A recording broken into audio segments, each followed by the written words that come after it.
Hello and welcome to Sports This Morning. I'm Cecilia Omogbe. And I am Tayo Salam. Many thanks for joining us again.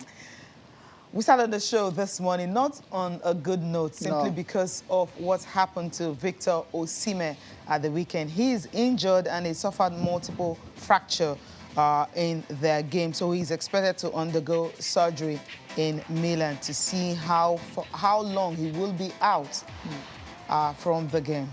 Initial reports suggest Victor Osimhen is said to be out for 1 month following this injury suffered against Milan. That's Inter Milan. Facial fractures, that's what it is. We'll be talking a lot more about this particular situation later on the program. Still on sport this morning, Ole Gunnar Solskjaer is no longer the coach of Manchester United and has been bidding his farewell to the club. We have everything Ole Gunnar Solskjaer has had to say about his tenure as a coach of Manchester United. And also on the program, Alexander Zverev reigns supreme in Turin, beating defending champion Daniil Medvedev to claim the ATP finals for the second time in his career. Wow, fantastic performance coming from Alexander Zverev in our final against Daniil Medvedev. That's where we're going to start off the show from, Cecilia. Let's talk about the king of Turin, Alexander Zverev, a.k.a. Sasha, taking on Daniil Medvedev in that final. And Alexander Zverev is now a 2-time champ of the ATP finals. So congratulations to the German player. Let's shout out to spare thoughts as well for Daniil Medvedev, who's had a fantastic season, apart from winning the US Open last major of the year, defeating the almighty Novak Djokovic. He's also won Masters 1000 trophies in Toronto and also holds a 58-13 record this season. That's just remarkable for another young player, 25-year-old. Sasha is 24.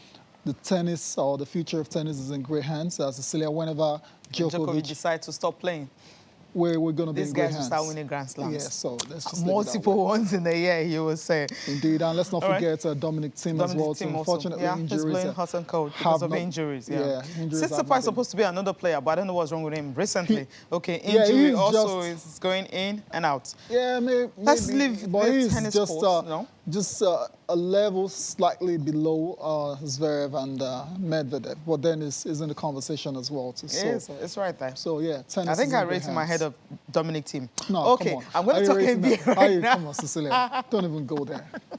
I know you're going to your Prince of Clay. The Prince of Clay. All right. Was a major to his name already. Right? Let's talk NBA and see how the Lakers were able to bounce back from that humiliating defeat on Friday night against the Boston Celtics. This time against the Detroit Pistons. I mean, having to overturn that 17-point deficit. But then these are the results for you, starting with that, before we talk about our star matchup of the day. Indeed, Cecilia, the Clippers are the neighbors of the LA Lakers. They were in action against the Dallas Mavericks. They ended 97-91 in favor of the Clippers. Paul George with 12 of his 29 points coming in the third quarter. The LA Lakers, like Cecilia said, came back to defeat the Detroit Pistons 121-116. That's a star matchup of the show. We'll come back to it shortly. Elsewhere, the Bulls were in action against Sacramento against the New York Knicks, ended 109-103. DeMar DeRozan with 31 points, Zach Levine with 21 points. In that game, it was a rallying victory for the Chicago Bulls in that match. It was a second straight win for them, as well as a fourth in 5 games. So, come on, we've seen enough to know that the Chicago Bulls are the real deal this season. They will be contenders, for the playoffs, definitely.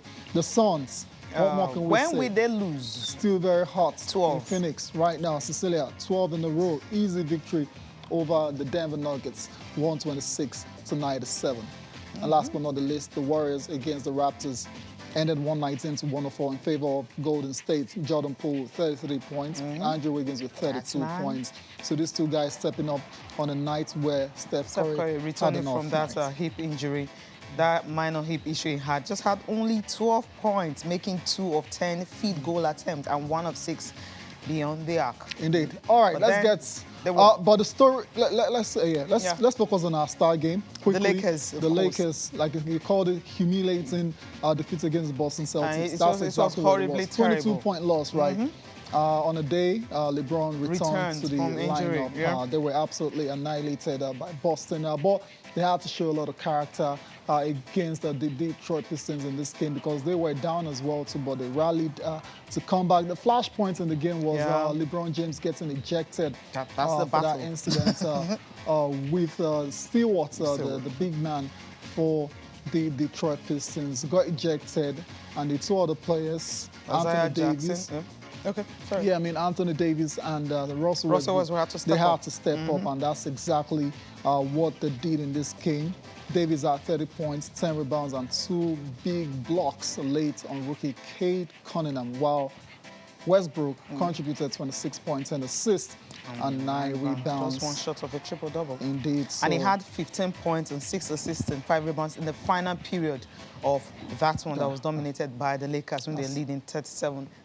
That's after LeBron was ejected, so he needed to step up. And that's what we keep saying about the fact that just maybe you can have starters minus Westbrook, and then later, maybe Westbrook can come in from the bench and see what he can contribute to instead of you having LeBron and Russell Westbrook at the same time. I don't know. I'm just thinking, because somehow, I mean, the way he was able to manage after LeBron James was ejected from the court, I don't know. I'm just it was just two players doing what they had to do to help their team win without their best player. Yeah, but they haven't been consistent in doing that. So they just need to be consistent. It's as simple as that. So that's on them to figure that out and step up whenever. Maybe that's on the coach. Because there's enough talent in that side to do just this. Shouldn't have to capitulate whenever LeBron James is not playing. Anyway, so LeBron James out didn't affect them at all because Russell Westbrook and Anthony Davis, stepped up to the plate, and both players have been reacting to that game, especially the incidents involving LeBron James. Russell Westbrook absolutely shocked that he got a technical in that particular situation involving LeBron James and Stewart as well too, but that did not affect his performance, and he was able to help the LA Lakers come back to snatch a victory from the jaws of defeat against the Detroit Pistons. So still talking about the NBA, but this time let's take a look at our top performers, all of the players that have stood out for their teams in the games played early this morning. We're going to start with Anthony Davis, of course, AD with 30 points, 10 rebounds, and 6 assists for the LA Lakers in their comeback victory over the Detroit Pistons. Next up is Andrew Wiggins. On the night Steph Curry didn't shoot the ball very well, Andrew Wiggins stepped up with 32 points, 6 rebounds, and 3 assists. DeMar DeRozan, what more can we say about this guy? He's definitely instrumental to the fantastic start the Chicago Bulls have made to the season. 31 points, 6 rebounds, and 5 assists.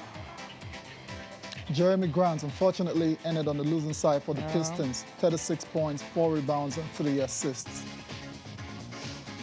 Julius Randle as well, another player on the losing side for the Knicks this time around, 34, 10, and 3. Leading in the final quarter, somehow they just lose to Chicago Bulls. Yeah, too bad. It's painful loss.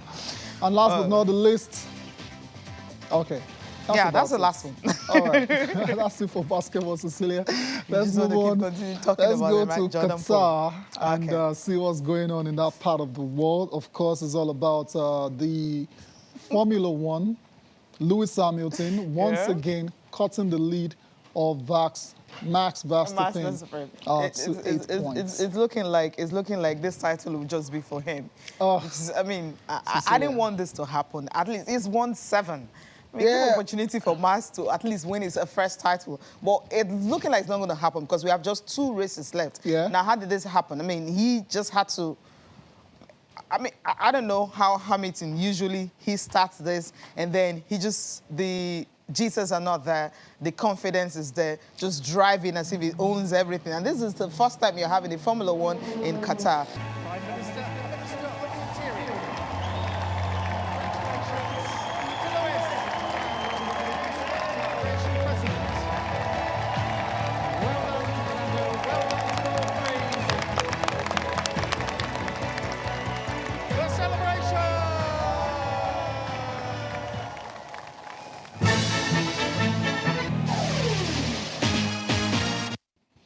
welcome back to Channel Sport this morning. You can be a part of the program by sending your mails to sport this morning at channelstv.com. Oh, good. Try to do that all the time. Yeah, Channels TV.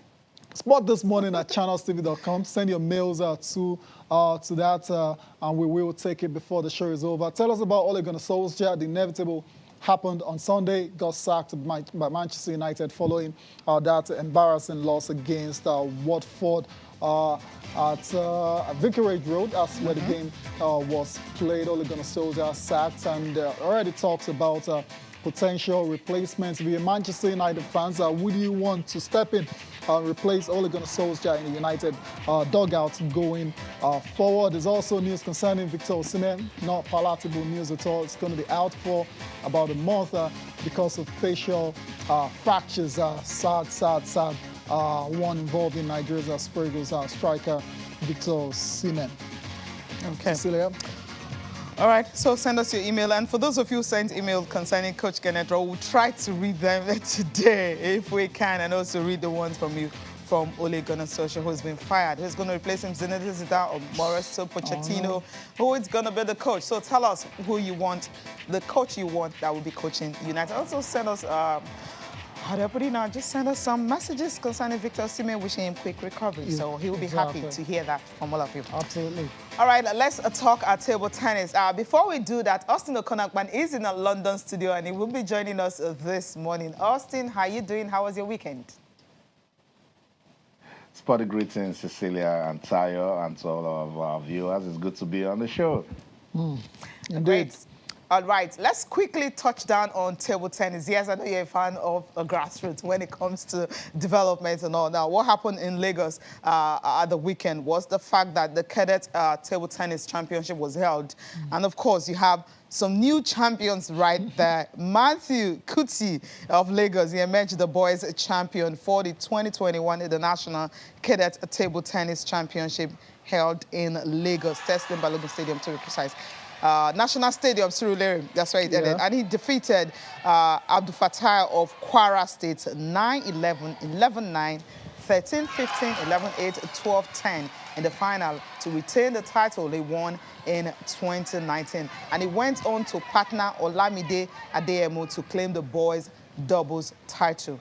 Now, you would say we have how do I put it now? You have someone who can really, take over from the top guys, but then it's too early to say. But therefore, you're seeing the pictures from the ladies right now, right? And our pictures from the ladies in the girls category, you have Taiwo Akombi of Lagos edging out Khadijat Okanlawo of Oyo State. Yeah. 8-11, 14-12, 3-11, 11-6, and 11-15 to become the champion of that. And in this particular championship, 20 states and 4 clubs competed. It was a 3-day event organized in honor of the former president of Nigeria Table Tennis Federation, talking about Agboyega Efunkoya. So at the end of the day, so this is actually a tournament that you can actually monitor players, that you can groom to international standard, Austin. Awesome, Cecilia. I'm taking a look at the boys and their movements and how they're returning those strokes, and you can see so much talent in there. And what this sort of competition does, it goes beyond just, honoring the former president of the Nigeria Table Tennis Federation. It has given us an opportunity to talk about a new talent, Matthew Kuti, and of course, Taiwo Akombi. And that's what we talk about at the grassroots. When you do this sort of competition, you're not just discovering talents, but it gives you an opportunity to know how to nurture them. For me, it's a rare opportunity to have a peep into the future of table tennis in Nigeria. So we've seen quite a number. We saw the regional championship. We saw another one they did in Lagos. We're seeing this one now. All of these, when you put it together, the NTTF and the ministry should be able to put together a structure where we can monitor these new talents, because it's very, very important, And this is how Aruna Quadri started. This is how Olufunke Oshonaike started. This is how Shegun Toriola started. So this is a good way to go. And I just want to say well done to everyone involved in this. Well done to all of them for what they've been able to do. Let's get reactions now coming from the officials, the organizers of the event.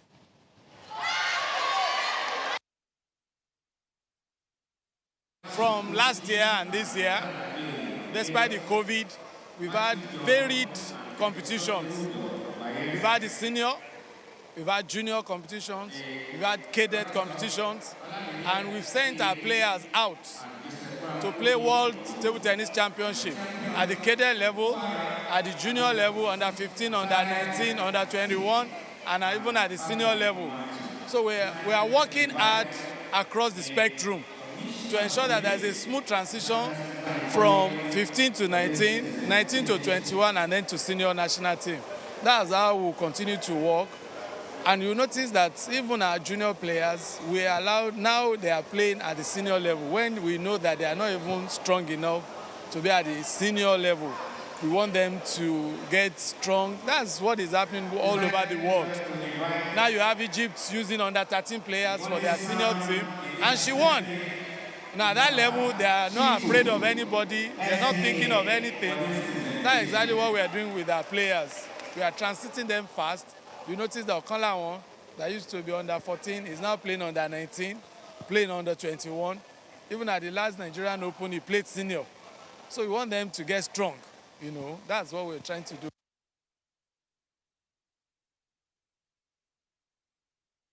Table tennis in Lagos State, since we came on board, the inauguration of the Lagos State Table Tennis Association, we have been improving the lot of the players.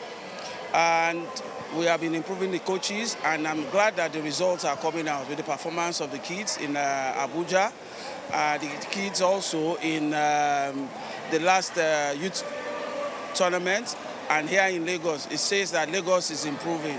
And we have discovered a lot of junior players as well, a lot of coaches, and we are bringing them on board to continue to increase the lot of Lagos. I'm glad that Lagos is back, and we are there on the platform.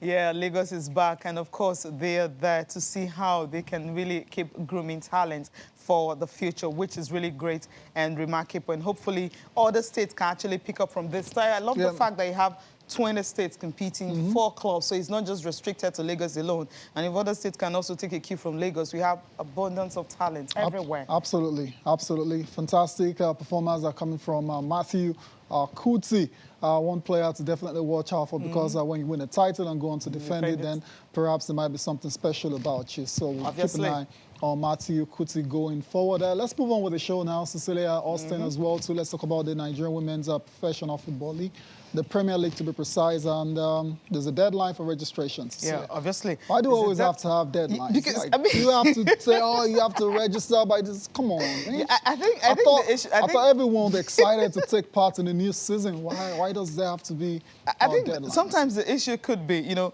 clubs understand that, yes, December 8th, that's the time. Exactly. They'll be like, okay, maybe they will shift it. And some of the clubs are owned by government, you know, bureaucracy and what happened, pushing the files and stuff like that might just be what's going on. Now you have 14 clubs, 8 are the ones that are yet to register. And so there's a statement coming from the chairperson of the Nigerian Women's Football League Board, talking about Aisha Falode, you know, talking about this, look, all you guys have to do is to try as much as possible to register, or there will be a fine attached to it. I think we can get the quote from Aisha Falode concerning this one, because he actually said that the majority of the 14 clubs have actually registered, but the remaining 8 clubs yet to complete their registration have until 12 midnight of November 25th to complete their registration. The erring club should also note that if their club's licensing process is not completed on or before November 25th, their clubs will be compelled to pay a fine of 400,000 naira, which must be paid before the registration is classified as complete, and the clubs are also allowed to play. So if they can't do this, they will not be able to play. So defaulters will not be allowed to play in the league until they perfect all due diligence. Simple and straightforward. So they've given them deadline. Today is 22nd, 25th, and so all of them have to register. So at December 8th, the league can start, not 1 week postponement. I hope the clubs are listening. Hopefully. Austin, out of 14, only 6 clubs have completed their registrations for a season that is supposed to start on December the 8th. That's troubling, you know, and I was, you know, echoing the same thoughts as you when you said Are they supposed to tell them or put a deadline to it? These are the issues, you know. And if I'm a potential sponsor, I want to put money in women's football. I'll be wondering, we want to promote the league and people don't even want to register to play, you know. That's as basic as it should be, Cecilia, because if you want to work in an organization, the first thing you do, you apply for a job. This is a professional football club. You've played different seasons. They don't need to tell you to register. They don't need to put deadlines, you know. These are the little boxes we don't always tick with development in Nigeria. And it's just a problem of leadership, you know, administration. So we must start fixing these things. Very, very important. 8 teams, you're giving them to November the 25th. I'm sure in there it will be financial problems. And Aisha Falade, you're saying that they should pay 400,000 naira. But as the media, we will monitor it because we've said to make changes, you must take decisions that hurt people, Taya and Cecilia. You must put your foot down and say things and then make sure it happens. So November the 25th, as the media will come out to do our investigation, clubs that have not registered, we tell them step aside because it shows that you're not ready to play in the league and you're not part of the developmental plans or vision from the Aisha Falade's team. So that's the basic. Come on, guys. Go register. Let's enjoy women's football. It's as simple as that. Register club license and make sure everything is okay. And then December 8th, we start the league. We kick off. Straightforward. We kick off. I mean, we don't want to waste time. Because if you check Saudi Arabia, for instance, they've launched the Women's Soccer League. And you know how much is going to go into that, Austin? No, don't compare us to countries right now. Countries are launching women's football. They're ready to put the money into it. And we've had for a very long time, 30 years, right? Still begging teams to register. Giving them deadlines. Anyways, let's leave that. Austin, and like you said, we'll continue to keep an eye on developments that are coming from that situation. Let's move on now to the Italian Serie A and tell you the bad news concerning Victor Osimhen.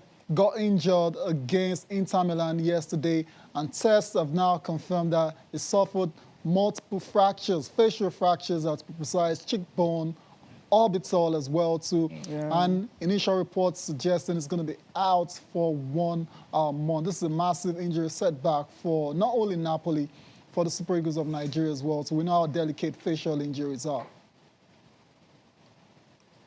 Heartbreaking, Tayo, you know. When I saw that news, I was like, oh my goodness, what's going on? So let's just hope that Victor Osimhen is a fighter. We come out of this one strong, you know, but initial reports suggest he'll be out for a month. We're waiting for an update to that. But yeah, he suffered a fractured eye socket and cheekbone. And it was serious such a scary injury to even, you know, talk about. And the way he fell after that head clash, you know, he was dazed. You know, couldn't stand without assistance and walked out of the pitch. And that's the same Victor Osimhen that I would see, who is a fighter, who is a warrior. Then you could tell that it was actually a severe, you know, clash of heads. So we can only pray for him. We love him so much. Victor Osimhen was sending you love and, you know, strength this morning and say, get well soon. Nigeria needs him like never before. The AFCON is in January. We have crucial World Cup qualifiers also. Napoli, at the same time, they are also praying. I just saw updates on their Twitter handle. The fans are already saying, look, they need Victor Osimhen back. 5 goals in the Serie A and 4 in the Europa. That's not the sort of striker you want to lose, you know, at this time of the season. Exactly. So I just believe that he will bounce back stronger and even better. Indeed. Fullest recovery to Victor Osimhen. Cecilia, hopefully he can come back and continue from where he stopped. So that's scoring goals. Yeah, hopefully he can do that, because when I saw the pictures when he was being taken or when he was leaving the field, I mean, with a swollen, you know, these swollen around the left eye and also cheekbone. So that's why that was just what really got me. So that's a statement coming from Napoli, confirming that tests carried out on Victor Osimhen at the end of the Inter-Napoli match revealed multiple displaced fractures of the orbit and the left cheekbone. The player will undergo surgery in the next few days. Of course, it's definitely being monitored in Milan overnight as well. All right, sad one, Cecilia, but hopefully hopefully all the best. All the best, soonest recovery for Super Eagles #1 striker, Victor Osimhen. Victor Osimhen. Okay, let's leave this very sad news and go to a good news, right? A very good news for Manchester United fans. Depending on who you ask. For Manchester United fans. For the rivals. The fans. No, for the rivals, it's a not sad good day. news. I'm talking about Manchester United fans. Okay. I mean, most clubs actually wanted Ole to remain, especially Arsenal fans. And Chelsea fans as well. Can you guys just wait for us to play them? But unfortunately for you guys, it's not going to happen because Ole is no longer at the wheel. You're going to have Michael Carrick in the meantime. I don't know how many games he will be there. So they're looking for an interim coach before they will get a real coach next season. So right now, you're going to be having 2 coaches this year, interim maybe for 2-3 games. And then they get one to the end of the season and before the next. So it simply means, you know, I told you last week that United were not ready to let this guy go. They weren't All ready, he needed to do was at least get a draw from here. Or have a fight, or maybe that 2-1 loss. He would have stayed because they were not ready. It shows the management are not ready to fire him. They don't even have any. Michael Carrick. There's no succession plan. Nothing. So it was to see out his contract. They weren't ready to let him go. So Austin, let's quickly go to you and look at all the stats. Right, I've got a lot of stats right here. All right, I mean, he left the club in a better place, right? Did he? Did he really? Really? Okay, no trophy. No trophies. 3 seasons. He had the time. 3.5 seasons. 3.5, almost. No trophy. Just one final. Okay. Of course, in terms of, anyways, let's take a look at how Solskjaer, in terms of his record, not the worst record in the world, must be said, but then Manchester United are a massive club. They want to win titles, and it hasn't panned out that way under Ole Gunnar Solskjaer. 168 games, 91 wins, 40 losses, 37 draws. But how does his record stack up against the previous managers that were there? That's the reason he was fired now. Take a look at how this record is like now. For the managers, Jose Mourinho, 144 games, the wins 84, draw 32, losses 28, and 58% win ratio. Indeed. You go to Solskjaer, he had more time and more games and more players, spent more money. He's got 168 and the wins 91, draw 37, loss 40. Okay, and of course, win rate is 54. Remember, he had more time and more money and more games. And you go to Louis van Gaal, he had 103, 54, 25, 24, and 52. That's the win ratio. He had just 103. And of course, David Moyes, who couldn't even last up to 1 year, had just 51 games, 27 wins, draws 9, the losses 15, and the win ratio was 53. Now, you take a look at this record, Austin. We'll go to Austin quickly now. And then you ask yourself, before we go to Austin, the money that he spent, yes, that's where the whole issue will come in. How much money did the club spend under Ole Gunnar Solskjaer? The reason why we're having this record, if we can take a look at that, how much money it was now since Ole's appointment. Manchester United, way at the top. Take a look at it, 312.1 million pounds. That's what United have spent since Ole was appointed. And look at what Arsenal spent, 279, Aston Villa 244, Tottenham 207, Man City 199, and Leeds United 149. Now Chelsea is not even here.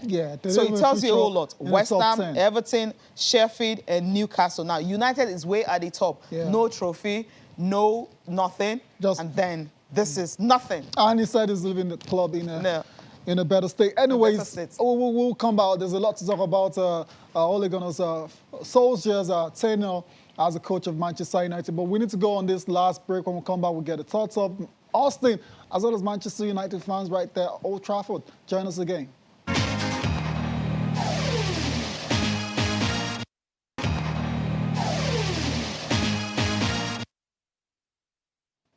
Welcome back to Channel Sport this morning. Austin, your thoughts on the inevitable firing of Ole Gunnar Solskjaer, even though it was, I mean, you could tell that they were reluctant to do it, to pull the plug for obvious reasons. The board at Woodward, they didn't want to look like mugs after backing this guy with so much money and giving him so much time backing. As a matter of fact, Ole Gunnar Solskjaer got more backing than more capable managers in Jose Mourinho and Louis van Gaal. But at the end of it all, the writing was on the wall. They didn't have a choice, and he had to go.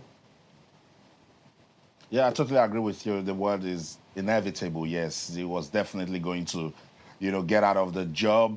He was skating on broken ice, Ty and Cecilia. So there was no, if you take a look at Manchester Manchester United this season, played 12, 5 wins, 2 draws, 5 losses. They are 8th on the log, and they have conceded 21 goals. So that's really terrible, you know, start for a team as Manchester United. But with what I've been, you know, following in the media right here in the United Kingdom, it goes beyond Ole. I think there are a lot of backroom, you know, situation that we don't know. And sadly, when these sort of things happen, it is the manager that gets, you know, the first stick, you know. There are mentions about Ed Woodward, about Joel Glazer, and some of the decisions that they are making. That is, you know, the team spirit is dropping. There's no motivation. The club philosophy, you know, so many things going wrong. And sadly, all of these things, people will disregard them and just focus on the results on the pitch. And that's why, you know, coaches always suffer. Quick updates, guys. Zinedine Zidane has been approached for the job. He says he's not interested. He would like to take either the French national team job or Paris Saint-Germain. So what we might, you know, get to see, the twists and turns in this is that Mauricio Pochettino might just come to United and Zidane will go to PSG, you know, because he says he would like to get the job. So that's what's going on. And some suggestions here and there. Persons have talked about Marcelo Bielsa, that he has what it takes to, you know, reposition Manchester United, and he's got the maturity. So those are just talks in the media. But Ole has said what it is, you know. It feels honored and privileged to have led Manchester United. His very good friend Patrice Evra tweeted, "Thank you for making us believe in Manchester United again." So Cecilia, come on, Patrice. You're not totally right that everyone is happy. Some persons are sad that Ole is gone. Indeed. Let's hear from the Manchester United fans now. They have been reacting to Ole Gunnar Solskjaer's departure from Old Trafford. It's a very sad day. I think the manager of the club, Ole Gunnar Solskjaer, has been hung out to dry. He will always be a legend to me. He did so much for this club in his time here. The last 3 years, it's been a real roller coaster ride. There's been fantastic moments. There's been mind-blowingly crazy moments as you think, why?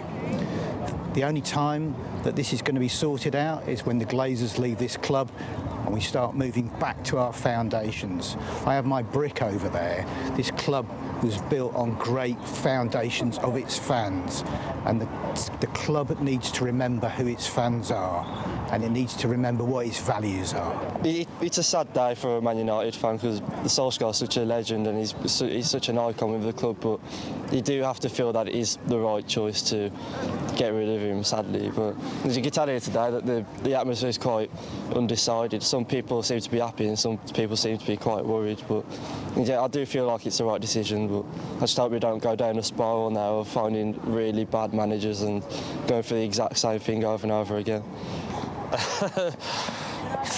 Well, since 2013, it's not been great, has it?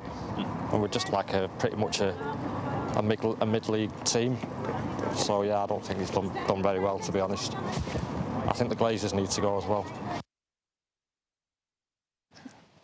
The Glazers need to go as well, too. But they own the club and they can decide when to go or not. Austin, your last word before we let you go on this Manchester United situation. I think you've said a lot already, but your last word still.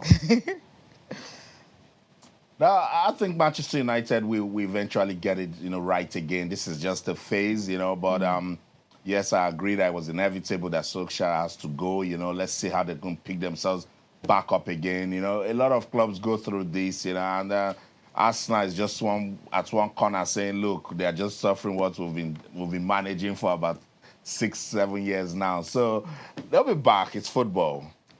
They'll be back, right? We'll see. I thought they were back. You remember Man United are back? That was Rio Ferdinand. Man United are back. They're always back and going back. Going again. Going and coming. That's just the like issue. Arsenal, right? Idris Okay, Arsenal were back until they were bashed. I mean, 10 games winning run, and then Liverpool had to teach them a lesson, bring them down to earth. 4-0, it ended. Austin, thank you so much for being on the show this morning. Thank you, guys. Thank you. Cheers, Austin.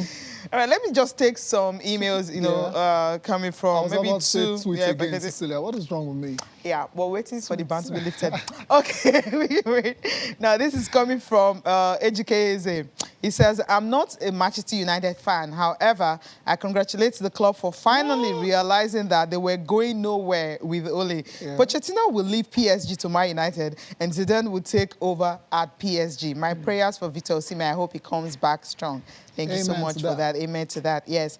And SD Nagudu says, the sacking race is not yet over at Old Trafford. Moyes, Mourinho, Van Gaal, and now Ole has been sacked. We'll wait and see the unfortunate coach to be sacked again. Next. Oh, come on. What is this next? I see what he's saying. I mean, I get what he's trying to say here. Okay, I'll just... Okay, there's still more coming, but these are the two we can take now concerning Manchester United. I'll quickly... Let's take a look at the papers.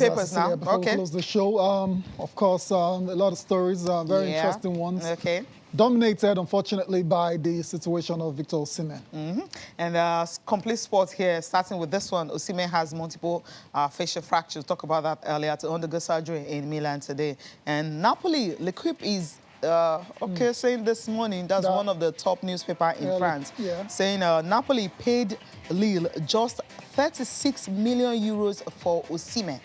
Okay, so it's not a record fee or what? Maybe this is what they initially, and then they will pay the others, over the years. Like it was one of those transfers that's being investigated. That news came out a few weeks ago. Okay, and this one from Taiwo Awoniyi. Awoniyi is Union Berlin's derby hero, new record goal scorer. I mean, also matched 8 and counting. 8 goals in the Bundesliga. Only Lewandowski and Holland have more goals than this guy, and he can't even get a look into the Super Eagles squad. Okay, come on, Raw. Come on, Raw. Okay. NFF denied plans to hire Serbian Krajic as Eagles coach. Krajic. Who is this guy? Okay. Yes, Roman. Okay. Please look at Sporting. Okay, Sporting Life is the next paper. Ole's final goodbye. Manchester United saga Ole Gunnar Solskjaer. Messi doesn't want Barcelona return. Man City have no plans to buy or sell in January. There's also world exclusive minister demands Raw's report gives NFF midnight ultimatum. Our federation's response expected to resolve imminent crisis.